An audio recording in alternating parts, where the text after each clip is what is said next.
జైల్లో ఉండవలసిన వ్యక్తి పదే పదే జైలు బయట కనిపిస్తే హత్యాచారం కేసులో 20 ఏళ్ల శిక్ష పడిన ఖైదీ సాధారణ ఖైదీల కంటే ఎక్కువ స్వేచ్ఛ అనుభవిస్తున్నాడనే విమర్శలు వస్తే చట్టం అందరికీ ఒకటే అన్న దేశంలో కొందరికి మాత్రం చట్టం చుట్టమవుతుంటే ఇప్పుడు దేశవ్యాప్తంగా చర్చకు కారణమైన పేరు డేరా సచ్చా సౌదా అధినేత గుర్మిత్ రామ్ రహీం సింగ్. 9 ఏళ్లుగా జైల్లో ఉన్న ఈ కాలంలో 16 సార్లు పెరోల్ పొందాడు. మొత్తం 430 రోజులకు పైగా జైలు బయట గడిపారు. ప్రతి ఎన్నికల సమయంలోనూ ఆయన విడుదలపై అనుమానాలు, విమర్శలు, రాజకీయ ఆరోపణలు మళ్లీ తెరపైకి వస్తుంటాయి. చట్టం ఇచ్చిన హక్కు పేరుతో జరుగుతుందంతా నిజంగానే న్యాయమేనా, లేక చట్టంలోని లుసుగులు, రాజకీయ లెక్కలు కలిసి తయారు చేసిన ప్రత్యేక వెసులుబాట? అసలు డేరా బాబాకు ఇంత తీవ్రమైన కేసుల్లో జైల్లో ఉంటే వరుస పెరోల్స్ ఎలా వస్తున్నాయి? ఆయనకంత వెసులుబాటు ఎక్కడిది? డేరా బాబా బెయిల్ విషయంలో కనిపించని రాజకీయ కోణాలు ఏమిటి? ఇప్పుడు చూద్దాం.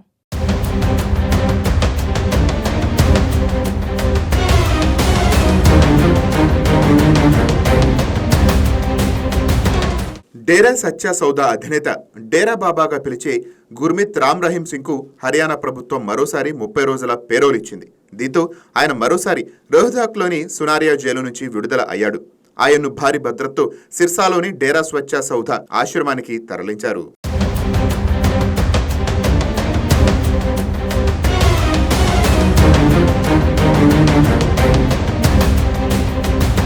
2017లో అత్యాచారం, హత్య కేసులో శిక్ష పడిన తర్వాత ఆయన జైలు నుంచి పేరోల్పై బయటకు రావటం ఇది 16వసారి కాగా, ఈ 9 ఏళ్ల కాలంలో ఆయన 430 రోజులకు పైగా జైల్లో బయటే ఉన్నారు.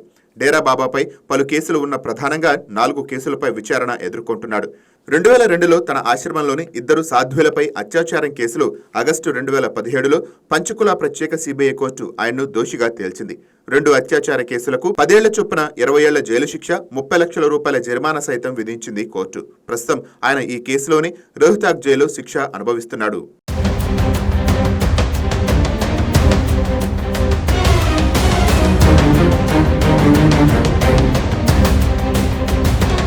ఇక డేరా ఆశ్రమంలోని అసాంఘిక కార్యకలాపాలను బయటపెట్టినందుకు పురాసచ్ పత్రికా జర్నలిస్ట్ రామచంద్ర ఛత్రపతిని హత్య చేసిన కేసులో దిగువ కోర్టు డేరా బాబాకు జీవిత ఖైదు విధించింది. అయితే సరైన సాక్ష్యాధారాలు లేవంటూ హర్యానా హైకోర్టు నిర్దోషిగా ప్రకటించింది.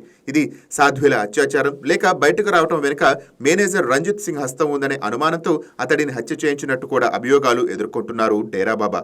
ఈ కేసులో సరైన సాక్ష్యాధారాలు లేవనే కారణంతో 2024లో డేరా బాబాకు హర్యానా హైకోర్టు క్లీన్ చిట్ ఇచ్చింది. సిబిఐ సుప్రీంను ఆశ్రయించింది. ప్రస్తుతం ఈ కేసుపై సుప్రీంకోర్టులో విచారణ జరుగుతోంది.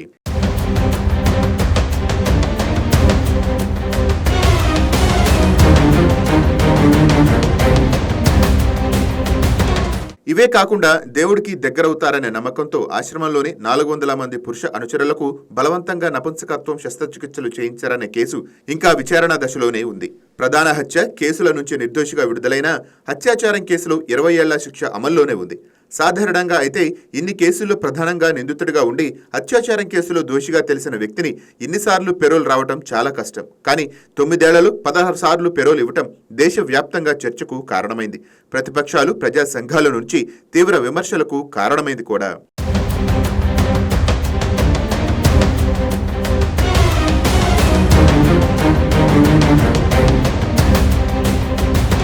డేరా బాబాకు ఇప్పటి వరకు ఎన్నిసార్లు పెరోల్ ఎందుకు ఇస్తున్నారు? ఆయనకు మాత్రమే ఈ ఫెసిలిటీ ఎలా సాధ్యం?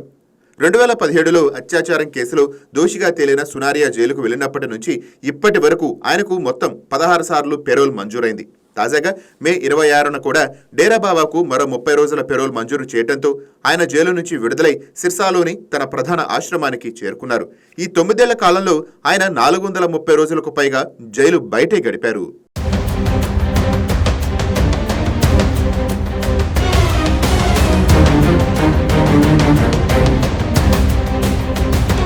సాధారణ ఖైదీలతో పోలిస్తే డేరా బాబాకు ఇంత సులభంగా పెరోల్ లభించడం వెనుక ప్రధానంగా 2 కారణాలు చెప్తారు. వాటిలో ఒకటి రాజకీయ ప్రయోజనాలకు సంబంధించినది, ఓటు బ్యాంకు పాలిటిక్స్. కాగా హర్యానా, పంజాబ్, రాజస్థాన్, ఢిల్లీ వంటి రాష్ట్రాల్లో డేరా సచ్చా సౌదాకు లక్షలాది మంది అనుచరులు ఉన్నారు. వీరందరికీ ఓట్లుంటాయి. కానీ ఎన్నికల టైంలో ఈ ఓట్లను ఆకర్షించడానికి రాజకీయ పార్టీలు డేరా బాబా మద్దతు కోరుతుంటాయి. ఆయనకు లభించిన 16 పెరోల్స్ కూడా ఎక్కువ భాగం ఎన్నికల సమయమే అయి ఉండటం, పంజాబ్, హర్యానా, ఢిల్లీ అసెంబ్లీ ఎన్నికలు, లోక్సభ ఎన్నికలకు ముందు వెనుక పెరోల్ మంజూరు కావటం ఈ అనుమానాలకు మరింత బలం చేకూరుస్తోంది.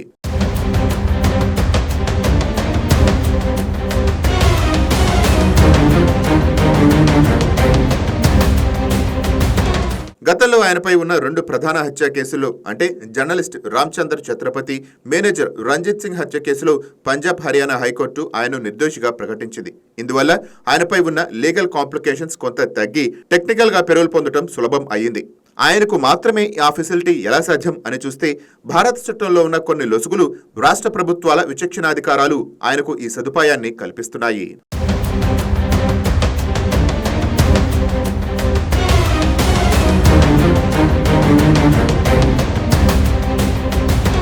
హర్యానా ప్రభుత్వ నిబంధనల ప్రకారం 5 ఏళ్ల జైలు శిక్ష పూర్తి చేసుకున్న ఏ హార్డ్ కోర్ ఖైదీకైనా జైల్లో ప్రవర్తన బాగుంటే ఏడాదికి 10 వారాల వరకు పెరోల్ పొందే అర్హత లభిస్తుంది.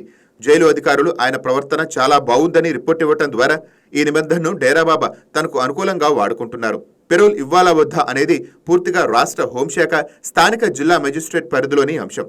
ప్రభుత్వం అనుకూలంగా ఉన్నంత వరకు స్థానిక యంత్రాంగం నుంచి అనుమతులు రావడం పెద్ద కష్టమేమి కాదు.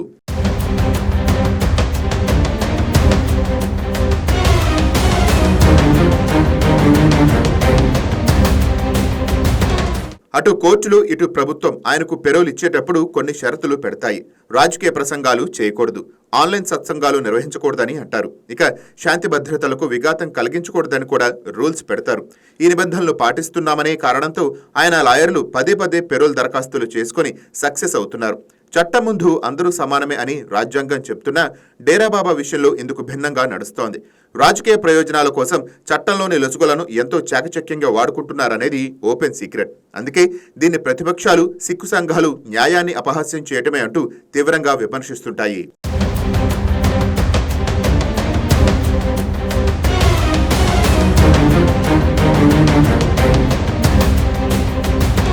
పెరోల్ దుర్వినియోగం ఎలా జరుగుతుంది? డేరా బాబా విషయంలో జరుగుతున్నది ఎలాంటిది? అసలు పెరోల్స్ రూల్స్ ఏం చెప్తుంటాయి? డేరా బాబా వీటిని ఎలా అధిగమిస్తున్నారు? పెరోల్ అనేది ఖైదీలకు ఇచ్చే ఒకానొక చట్టపరమైన సదుపాయం. అయితే ఇది సాధారణ ఖైదీలకు ఒకలా, డేరా బాబా లాంటి వ్యక్తులకు మరోలా వర్తిస్తుందనే విమర్శలు ఉన్నాయి. భారతదేశంలో జైళ్ల నిర్వహణ, ఖైదీల విడుదల అనేది పూర్తిగా రాష్ట్ర ప్రభుత్వాల పరిధిలోని అంశం. హర్యానాలో గుడ్ కండక్ట్ ప్రిజనరీ చట్టం 2022లో అమల్లో ఉంది. దీని ప్రకారం అర్హతలేంటో చూస్తే జైల్లో ఖైదీ ప్రవర్తన బాగుండాలి, కనీస శిక్షా కాలాన్ని పూర్తి చేసి ఉండాలి. ఈ చట్టం ప్రకారం ఒక ఖైదీ ఒక క్యాలెండర్ సంవత్సరంలో 10 వారాలు అంటే 70 రోజుల వరకు రెగ్యులర్ పెరోల్లో పొందవచ్చు. దీన్ని 2 విడతలుగానూ వాడుకోవచ్చు.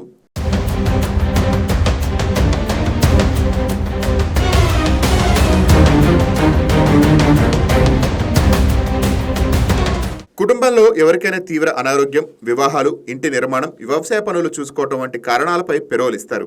ఖైదీ బయటకు వస్తే శాంతి భద్రతలకు విఘాతం కలగకూడదని స్థానిక పోలీసులు, జిల్లా మెజిస్ట్రేట్ సైతం ధృవీకరించాల్సి ఉంటుంది. చట్టం ప్రకారం పెరోల్ అనేది ఖైదీల మానసిక ప్రవర్తన కోసం ఇచ్చే సదుపాయం. కానీ ప్రాసెస్ అంతా ప్రభుత్వ అధికారుల చేతుల్లో ఉంటుంది. ఇందువల్ల ఇది తరచూ దుర్వినియోగం అవుతుంది. సాధారణ ఖైదీలకు తమ కుటుంబాల సభ్యుల అంత్యక్రియలకు, ఇతర ఎమర్జెన్సీకి పెరోల్ దరఖాస్తు చేసుకుంటే నెలల తరబడి ఫైళ్లు కదలవు. కానీ బలమైన రాజకీయ సిఫార్సులు, డబ్బు, అధికారం ఉన్నవారికి రోజుల్లోనే అనుమతులు వచ్చేస్తాయి.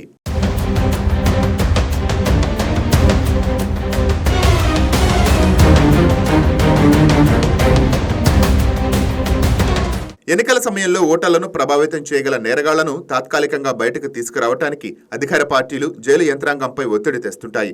పెరోల్పై వచ్చిన వ్యక్తి సాక్ష్యాలను బెదిరించడం, నేరపూరిత నెట్వర్క్ను నడపటం, విలాసవంతమైన జీవితాన్ని గడపటం వంటివి చేసినా చూసి చూడనట్టు వ్యవహరిస్తుంటారు అధికారులు.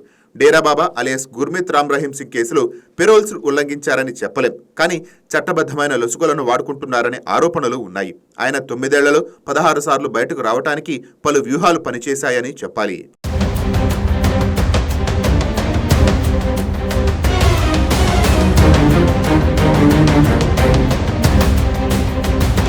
హర్యానా ప్రభుత్వం 2022లో తెచ్చిన కొత్త చట్టం డేరా బాబాకు ఒక వరంగా మారింది. అంతకుముందు అత్యాచారం, హత్య లాంటి ఘోర నేరాలకు పాల్పడిన వారిని హార్డ్ కోర్ ఖైదీలుగా పరిగణించి పెరోల్ ఇవ్వటానికి కఠిన నిబంధనలు ఉండేవి.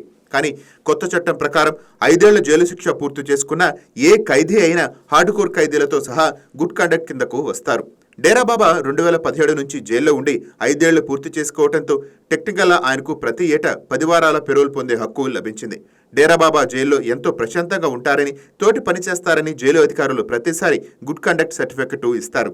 స్థానిక జిల్లా యంత్రాంగం కూడా ఆయన వల్ల శాంతి భద్రతలకు ముప్పు లేదని నివేదికలకు సమర్పిస్తుంది. ప్రభుత్వమే ఆయనకు అనుకూలంగా ఉన్నప్పుడు ఇట్లాంటి నివేదికలు రావటం ఎంతో సులువుగా మారింది.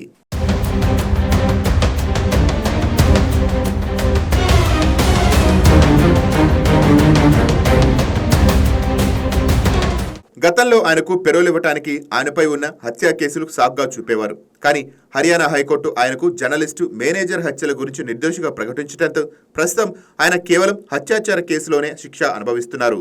ఇది ఆయన లాయర్లకు పెరోల్ సాధించడానికి మరింత సులభతరం చేసింది. మామూలుగా డేరా బాబాకు పెరోల్ ఇచ్చేటప్పుడు రాజకీయ ప్రసంగాలు చేయకూడదు, డిజిటల్ సత్సంగాలు పెట్టకూడదని అంటాయి కోర్టులు.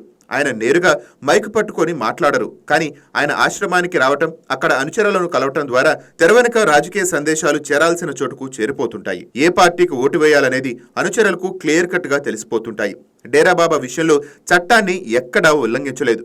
కానీ అధికారంలో ఉన్న ప్రభుత్వాలు తమ రాజకీయ ఓటు బ్యాంకు ప్రయోజనాల కోసం చట్టాన్ని ఆయనకు అనుకూలంగా ఎలా మలచవచ్చో చూపించడానికి ఇదొక క్లాసికల్ ఎగ్జాంపుల్ అనే చెప్పాలి.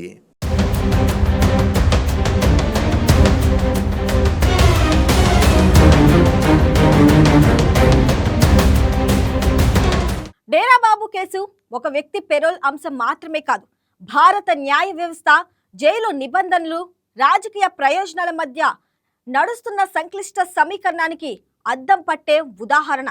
చట్టపరంగా చూస్తే ఆయన పొందిన పెరోల్స్లో తప్పు కనిపించకపోవచ్చు. కానీ నైతికంగా చూస్తే అదే అవకాశాలు సామాన్య ఖైదీలకు ఎందుకు అందటం లేదన్న ప్రశ్న మాత్రం ఇంకా సమాధానం కోసం ఎదురు చూస్తూనే ఉంది. ఒకవైపు బాధితులు న్యాయం కోసం ఎదురు చూస్తుంటే, మరోవైపు దోషిగా తెలియని వ్యక్తి పదే పదే జైలు బయట కనిపించడం ప్రజల్లో అనుమానాలకు తావిస్తుంది.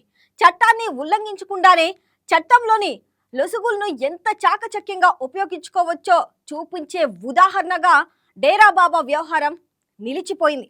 అందుకే ప్రతి పెరోల్తో ఒక ప్రశ్న మళ్ళీ వినిపిస్తుంది: చట్టం నిజంగా అందరికీ సమానమేనా, లేక కొందరికి చట్టమా? ఇదే ఇప్పుడు దేశవ్యాప్తంగా జరుగుతున్న పెద్ద చర్చ.